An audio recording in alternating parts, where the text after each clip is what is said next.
Welcome to Beans and Breakdowns, a podcast dedicated to bridging the gap between specialty coffee and the heavy music community. On this episode, I'm joined by Victoria Mladenovski, vocalist of the band Peer Pressure. So grab a fresh cup of coffee and wake the fuck up!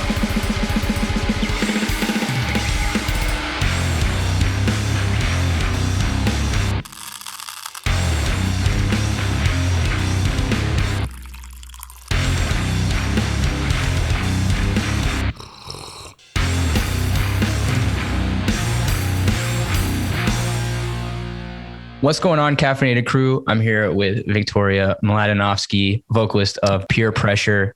Victoria, how are you doing? I'm doing great, Grayson. How are you? I'm wonderful. It's nice to have a cup of coffee in the early afternoon. So it is. I'm actually on my fourth coffee today. Oh, man.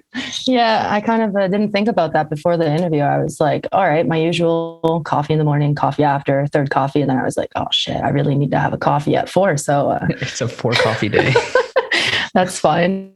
I did prolong. I usually have a afternoon coffee earlier, about after lunchtime. And so I prolonged it. I was like, I got to wait at 4. I have to have coffee. So there you go. You got to learn the scheduling.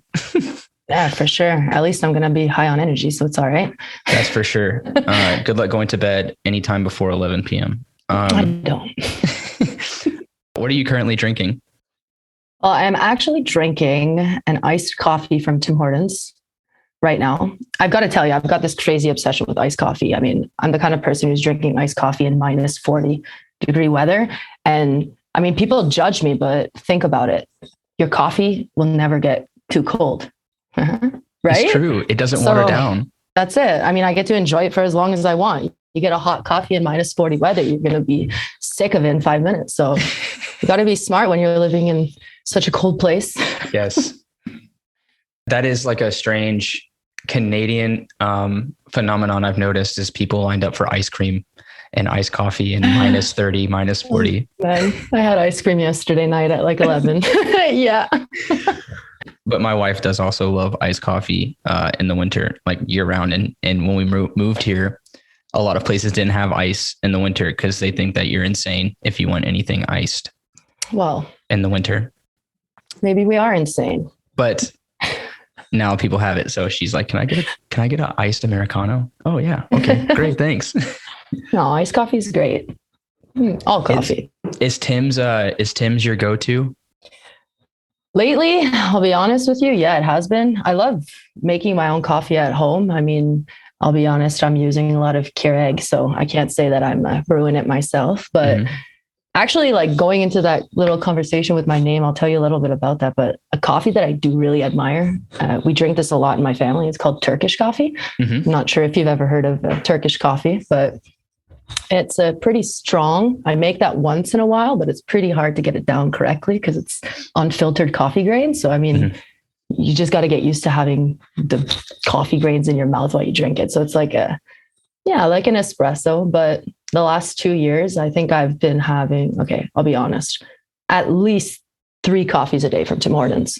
So I can't say I'm not a good customer. If they give out points cards, you'd be just racking them up. Oh, dude, I am. And right now it's the roll up the rim to win week. So like, dude, I went this morning to Tim Hortons. It's just my boyfriend and I came out with 6 coffees and my boyfriend's like, what the hell is that? I'm like, 6 roll up the rims. Just roll up the rim. That's it. Yeah. Tim Hortons iced coffee I've had it a few times and it's pretty good. I'm like a coffee hipster. So I usually go to like the weird, obscure coffee and pay $7 for some like crazy drink. But traveling and things like that and working with friends, they're like, let's just go to Tim's. So I'll get the iced coffee and the vanilla one is good. That's it. That's what I've got right now. That's like a guilty pleasure drink. It is, but it's too much of a guilty pleasure when you have like 3 or 4 of them a day. That's like a ton of sugar. Feeling way too guilty at night. Yeah. That's great. And you said you make coffee at home as well with the Keurig? Yeah, with the Keurig. Just like trying out different. I mean, we're a really big fan of those coffee creamers that you can get different flavors of and such. So we like testing out any kind that kind of gets released. The most recent one was white mocha chocolate. So good. So good. So I remember when Starbucks started doing the white mocha, the white chocolate mocha, and it was like so good, like a drug. It really is. That's a problem. Well, on my side, I'm drinking a coffee from Za Klo. It's a local Montreal roaster. And in honor, it's belated, but in honor of, Women's Day just being there, it's a female run roastery, which I thought was really cool. That's awesome. And they have a very nice, cute bag. Oh yeah, they do. But it is it's called Dangura. It's a washed Ethiopian coffee from Aleta Wendo, which is a region that I don't really get a lot of coffee from. It's one other place in town has it, but it's got some delicious notes, some pear, jasmine, just typical washed Ethiopian flavors. But it's really delicious. So yeah. Is it a strong coffee? Cheers, man. So coffee strength would be more on like how much water to how much, like a Turkish coffee would be crazy strong. But what I do is it's called a drip, a manual drip. It's a V60 like pour over. And so the method is more of like a balance, like you would just pull it in a like a coffee maker. But it has a lot of notes at the way that you brew it. And especially when you let it cool, you talk about drinking like lukewarm hot coffee. I'm a weird person because I love lukewarm hot coffee because you can taste things a lot better. You don't, burn your mouth. But to me, the flavors in these kind of like single origin, especially Ethiopian coffees, I would consider it strong because it's a lot of like acidic, fruity and like flowery flavors. Oh, it's unique. Yeah, it tastes amazing. Oh, good. I'm going to keep that noted. You said it's in Montreal? Yeah. It's in Montreal. Yeah. It's called Za Klo. And they're fairly new on the market, but I've been a fan. I've had another one of their coffees a friend made me, and it was really, really good as well. So happy to see it down. Happy to see that we always love new roasters popping up in Montreal, which in Quebec as well. Last time I was there, I was able to try Cantuk and Nectar.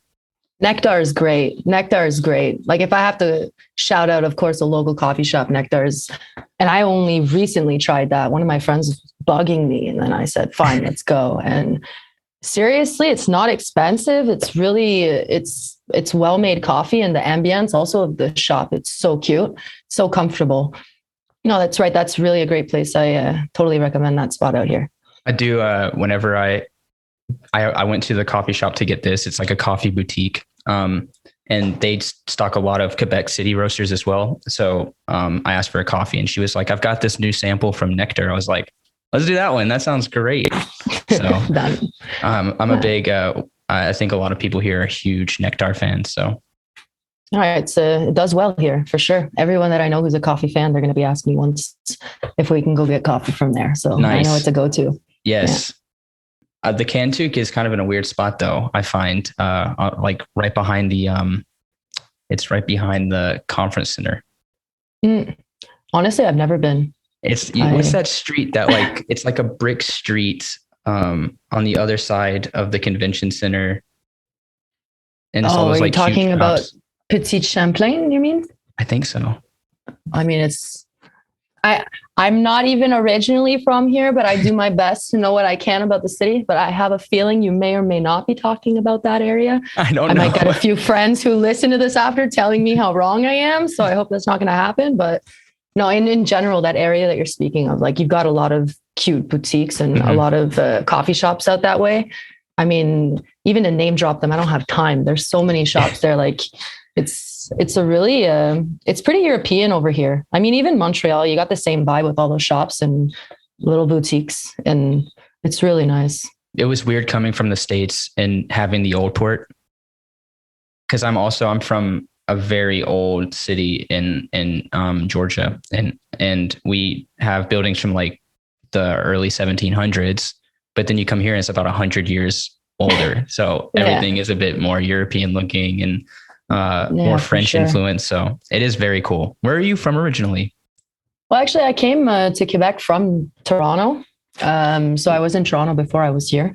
Okay. I moved a lot in my life, to be honest with you. I cannot stay still. I mean, In Quebec, I have to say I'm settled. Okay. I don't think I'm going to be moving out here for the rest of my life, which is a good thing to say. But no, I am originally from Toronto. My family are from Macedonia. So it's a small country beside Greece. But yeah, I studied in Germany, actually. So I went to school in Germany for a bit, and not to jump right into it, but that's where a lot of the music kind of started for me in general. But yeah, coming from Toronto to Quebec, it was like night and day, the difference.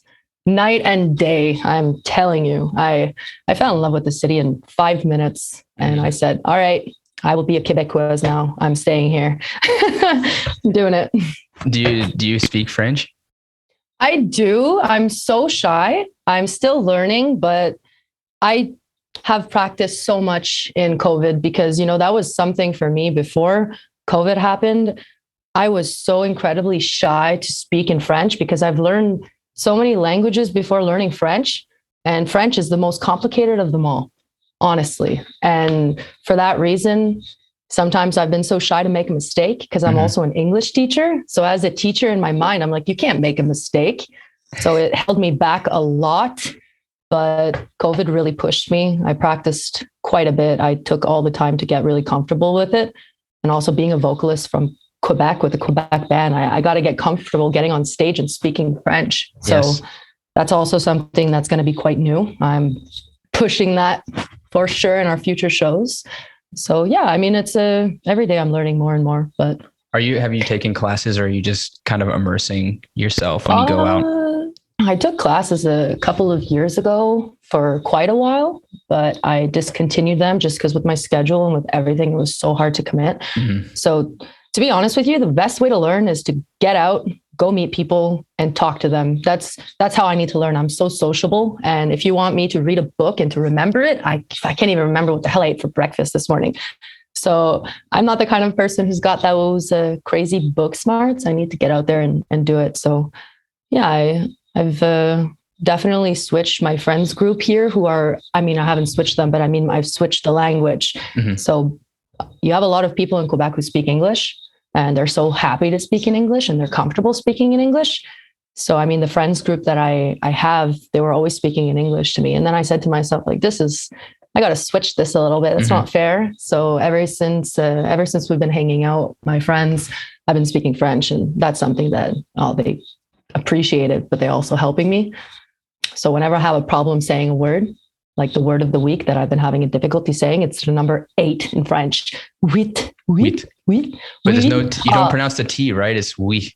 Right? I'm still trying to figure it out. And anytime I need to say the number 8, because it's like 3 times in my number, I'm like, oh man, this is my challenge of the week. So being more open with my friends about my French, like I'd rather them correct me and teach me than, a stranger. So yeah, it's gotten a lot better. Yes, I have found that if people are aware that you are an Anglophone, that French is not your first language, and you at least attempt, then they're much nicer in helping you. For sure. Absolutely. And that goes with, any language. And like, I choose to be here, so I need to adapt and open up that language barrier because it's me who chooses to be here. So that's, yeah.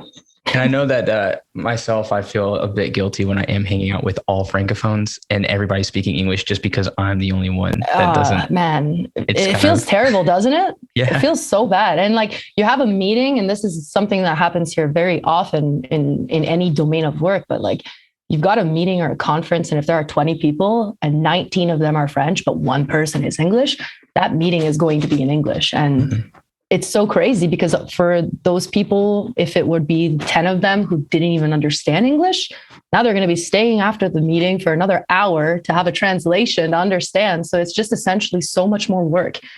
So I'm trying really hard to push that kind of French learning experience to myself and to my fellow Anglophones in Quebec. So yes, yeah, you're right.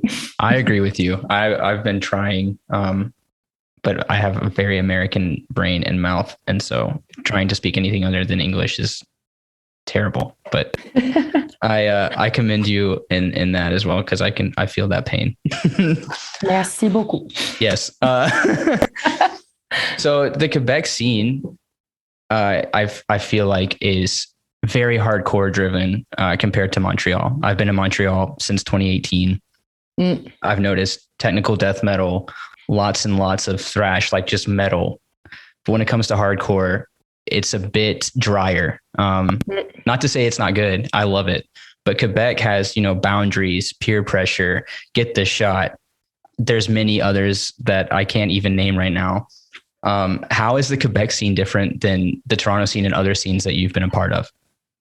Well, first off, Quebec scene, I mean, yeah, you're absolutely right. Like we have a very large hardcore scene here in Quebec. But I mean, the big thing about this city, in my true opinion, is the fact that it's so versatile.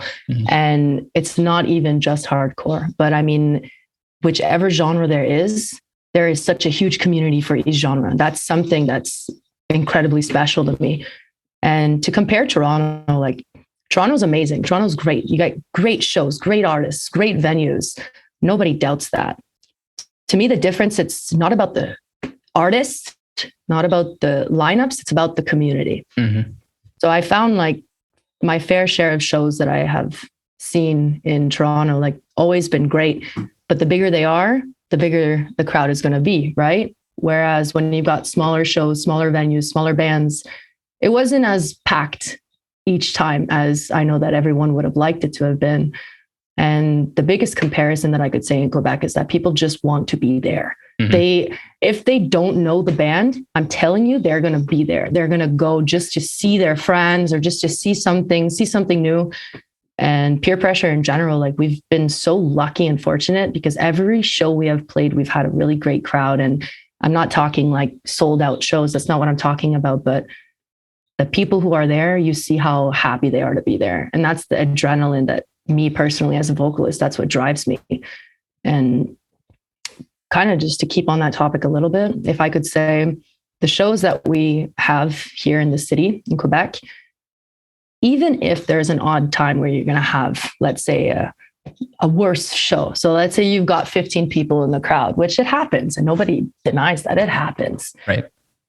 But there's going to be 5 of them who are going to destroy the pit. And just those 5 people, it's enough. And that's what I mean. The heart here, it's a big reason why I'm telling you, I'll never leave. It's the community here is so strong. You see always the same people and you get to learn people's names and you know that you're going to see them like next week or the week after. And that's what drives us. It's the fact that we're just a huge community. It doesn't matter what the genre we're speaking of. We're going to be there. Have you found that there's like a language division in Quebec? Because here we kind of have that issue as well, where there's like a French scene and then an English scene, and there's not a lot of crossover sometimes. Honestly, no. In Quebec, people might have that opinion about it, but I have to say that they're completely wrong because the way that they book shows here, like you're going to get extremely mixed sets and you're going to have some bands, from USA, from Canada, from wherever in the world, and they're going to be playing with local bands. And maybe that band doesn't speak any English, but there's still some way to find that connection and that communication.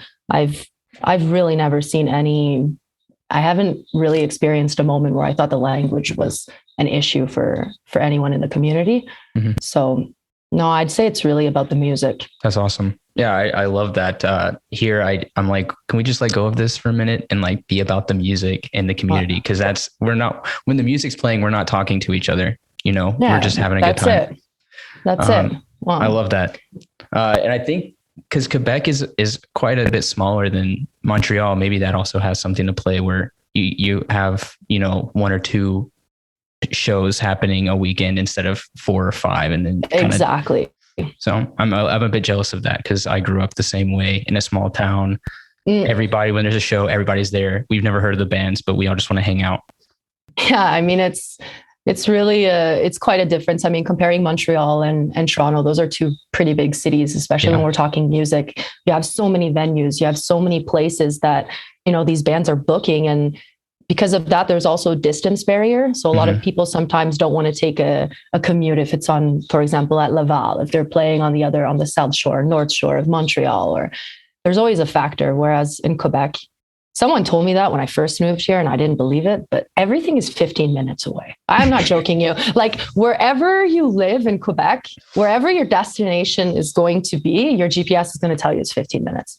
So I'm going to agree with you. Having a smaller city brings a tighter community, but it's also such a big community at the same time. You wouldn't imagine that it's a small city. That's great. Being a woman, especially a vocalist, but a woman in hardcore, how have you seen things change or changing for women? Well, I mean, as a vocalist, being a female vocalist, it's ever since I started, because peer pressure, I mean, our first show started in 2018. So we're fairly new band. And I think we joined the scene when women were becoming more and more into the scene.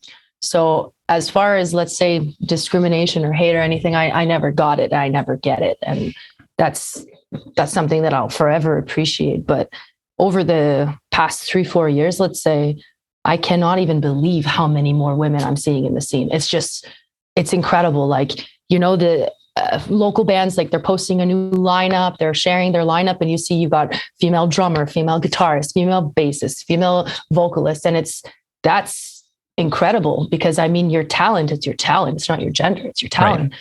So as far as being a woman in the scene, I think that, I mean, I've had a few people who are potential vocalists or guitarists who have reached out to me, and they've asked me like, hey, like, how do you do this? And how can I do that? And I'm so thankful to share my experience with them, because if I can push another woman to get on stage, like go do it. It's so fun. It's so gratifying.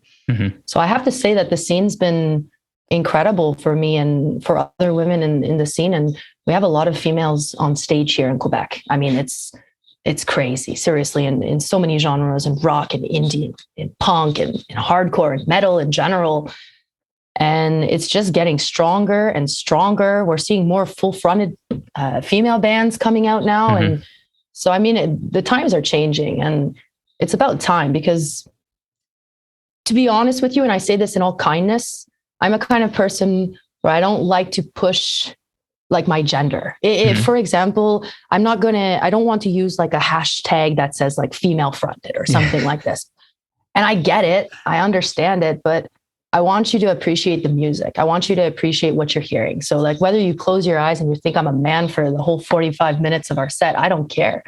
I'd rather you appreciate the music.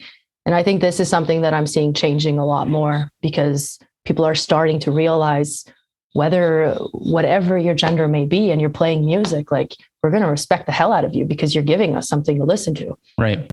So I have to say, it's the times that we're living in, we're really fortunate. And I speak we as in all of us, of course, but no, it's really amazing to be playing music in the time right now. As far as moshing as well, I know that pits have been a bit more macho in the past, but even watching like FYA and some new like Hey 5-6s, it seems like a lot of females coming up in the pit, and they're not going easy.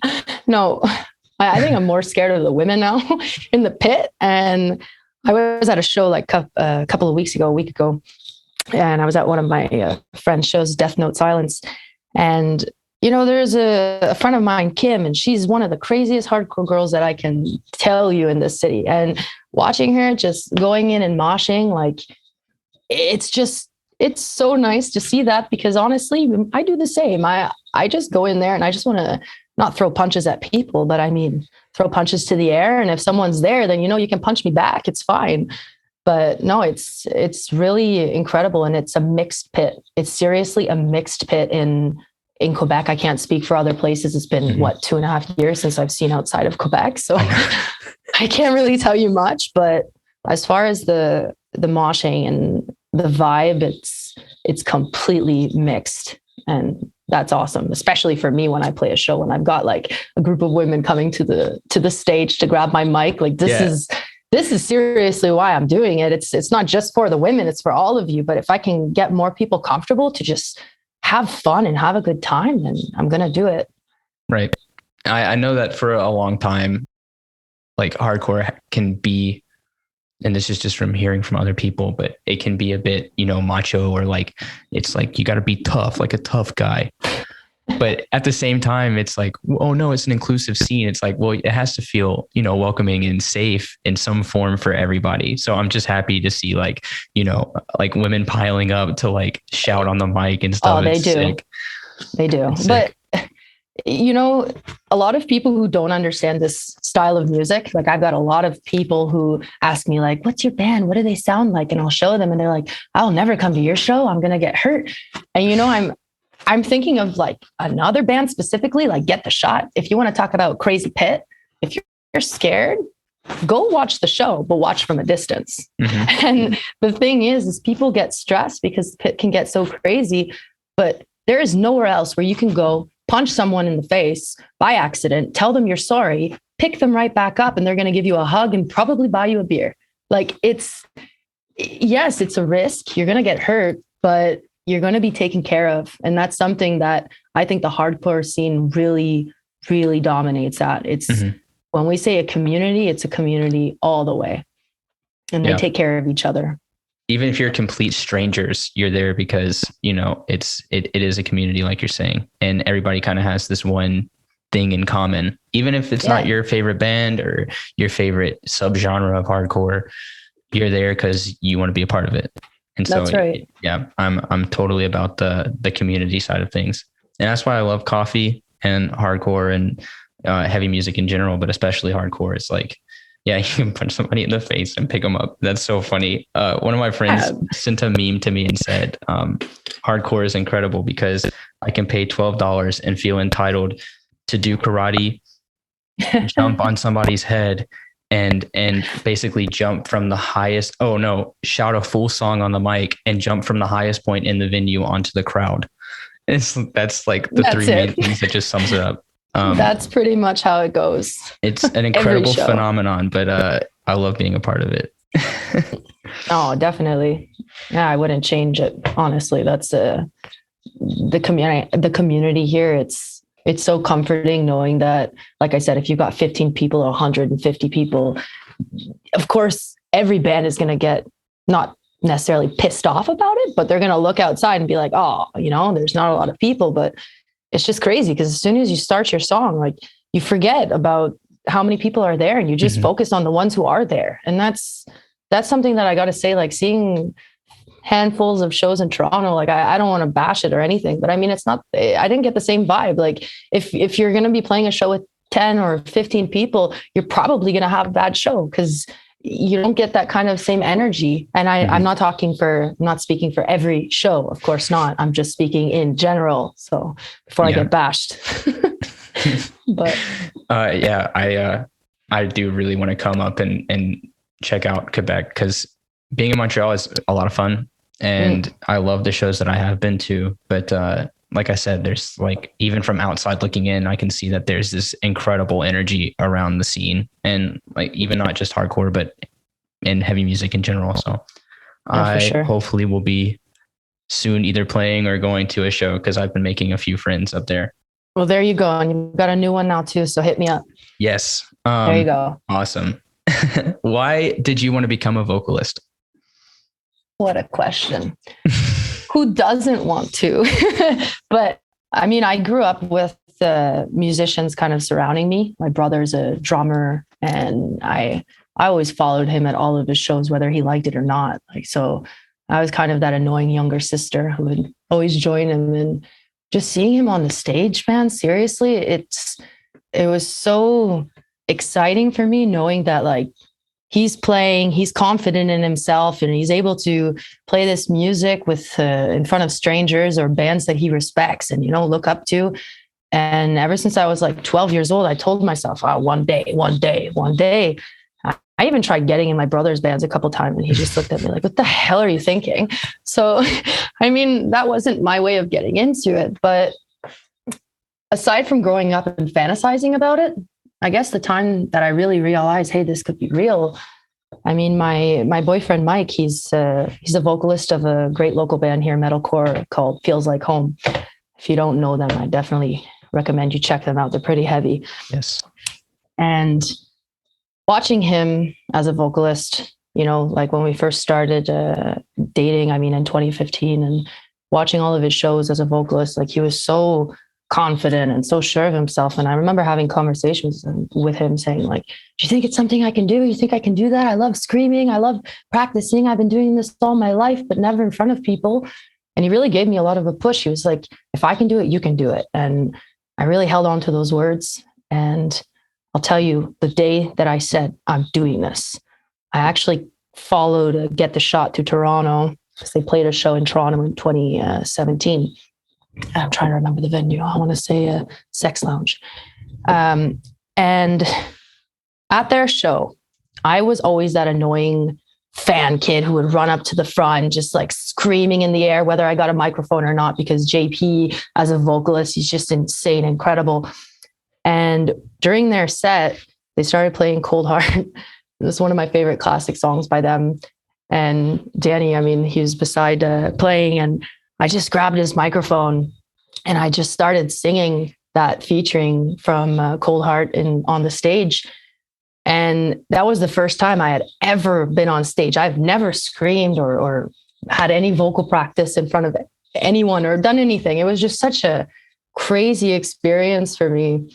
And I'm trying to remember who the photographer was there, but he's such a great photographer. And he actually snapped a picture of me with JP beside me. We were both screaming, singing. And there was a guy in the crowd who was screaming towards the microphone. So it's a pretty sick picture to try and imagine. And on the way home back to Quebec, I was just staring at that picture, man, for like 8 hours. And I was like, holy shit, like, oh my God, I have to do this. I have to do this.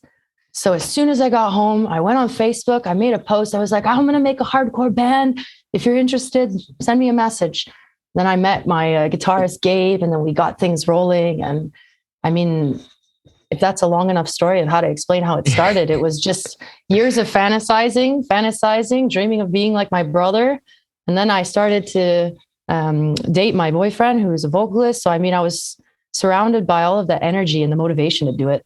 And again, the community where I am in Quebec, like seriously, not many bands that I know at that level, like I Get the Shot, they're going to be open and say like, hey, yeah, come here, sing with me and stuff when you have no idea what the hell I sound like. Yeah. So, I mean, the community is really, really tight knit, and it was a big push of me actually doing it. That's awesome. I do love that, being the one to follow your brother around and everything. That's really. Oh, I pissed him off, man. All of his life. That poor guy. I feel bad because I was the older brother, and my brother would always be at my shows, and like he'd always. You were an asshole? Yes. But I love my brother, so it was funny. But now he's super cool now. So. No, it's all right. I mean, like I said, going there, I had always the benefit of being there and sometimes trying to get backstage just so that I could see I always wanted to see the band up close. Like that was a thing for me. I love hearing the music, but I love seeing how people play. And so being fortunate enough to have my brother who was playing in different bands, like I was really in the scene at about 11 years old. I was following him ever since I was young, and any CD this guy would buy, if it was metalcore, whatever it might be, like I would steal it and put it in my disc van, and then he would be yelling at me. And so like, I have to say 80% of what I'm doing now is a big thanks to my brother. And I'm not sure how he'd feel about that, because like I said, it wasn't fun for him like it was for me, but no, it's okay. But it's fine. It's okay. No, it's it all okay. turned out 15 great. years later, that's fine. That's fine. I know that, it's been a couple of years, coming up on a few years, but Catharsis came out in 2020. We haven't had a ton of shows, obviously, since 2020. What are Peer Pressure's plans for the rest of the year?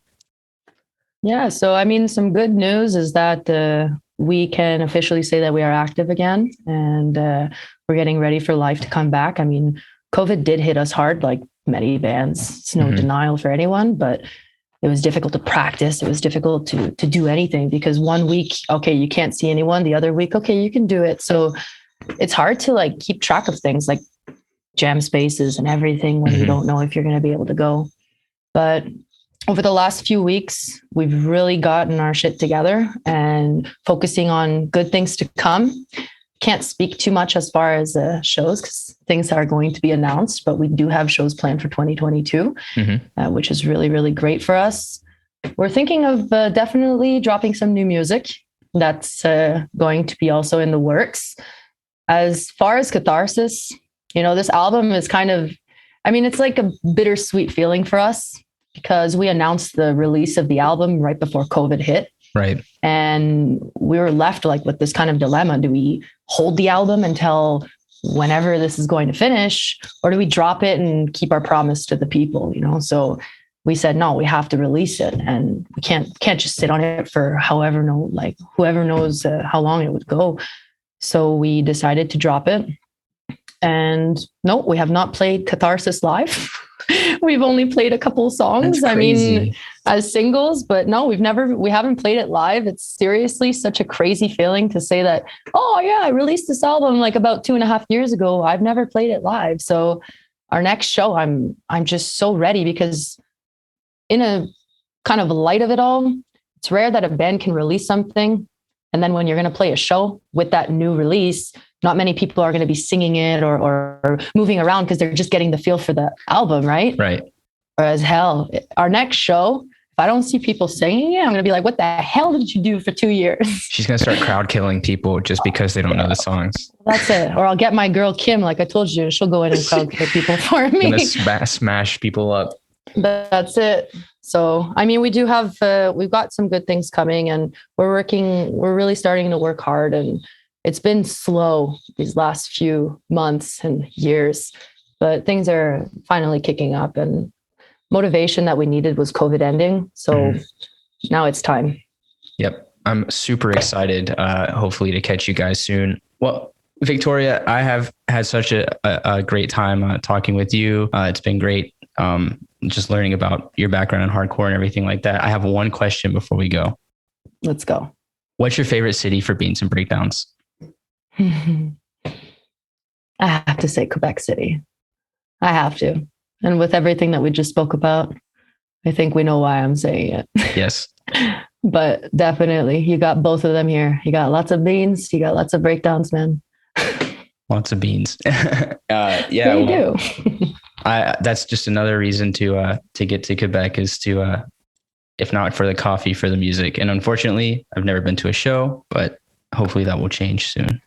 Well, try and get here for the Festival d'été, the Summerfest, FEC. Dude, if there's a festival you need to learn about, it's going to be the Summerfest. 10 days, hundreds of bands, mixed genre. You can have one night, you can have Slipknot playing with Metallica, man. And then you can have the Foo Fighters close the scene. So if you want to talk about a good city for that, try coming down in the summertime and your answers are going to be pretty clear. Yes. I know it takes over like the whole city, right?